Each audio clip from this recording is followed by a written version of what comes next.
As we reach to the very end of the Communications 201 course, our very last and final speech is the things that we've learned during this course.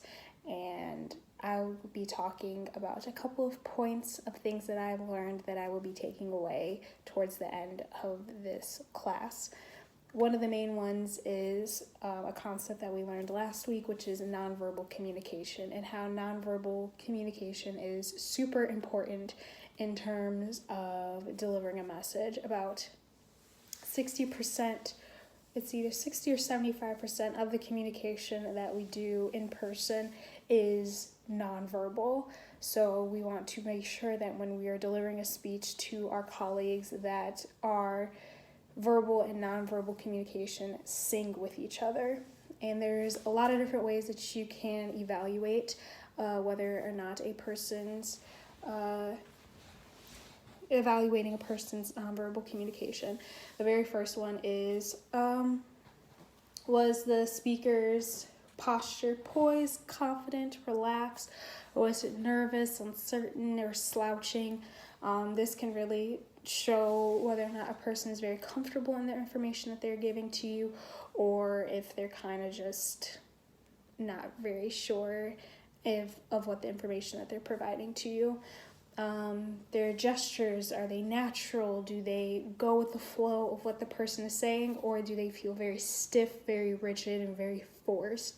Again, you want to make sure that your body language and your nonverbal communication syncs with what you are saying. And then there's eye contact, there's facial expressions, there's body movements. There's a lot of different ways that you can tell of a person's nonverbal communication and whether or not it is effective. The next one I want to talk about is visual aids, and visual aids should be nice. They should be necessary, impactful, provide clarity, and easily seen. And these, all these points have been taken from the Bryan and Stratton's online college via their public speaking and rhetoric class. So all these were taken from the lecture PowerPoints that were provided to us. So necessary, again, they should be important. They should mean something. They should be impactful.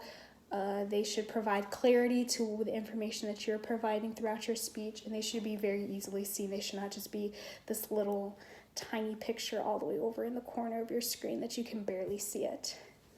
And last thing is making sure that you help your audience listen, because a lot of the times we are human. Sometimes we check out, we don't fully pay attention to the content that's being provided to us. So you want to make sure that your speech is simple, and it provides unity with all of your audience members, not only just to you, but to everybody, so everybody can take away something from what you're saying. Should provide transitions, so first, finally, last. There's a whole lot of other transitions that you can provide within your speech to make sure that everything is flowing.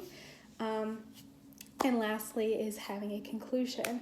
Making sure that you're tying up your speech into a really nice bow and that your audience knows that you're towards the end of your speech. So with a perfect transition and conclusion to this speech, I've learned quite a bit throughout this course, and I'm excited to take this into my professional career and become an even better public speaker than what I think I already am. Thank you.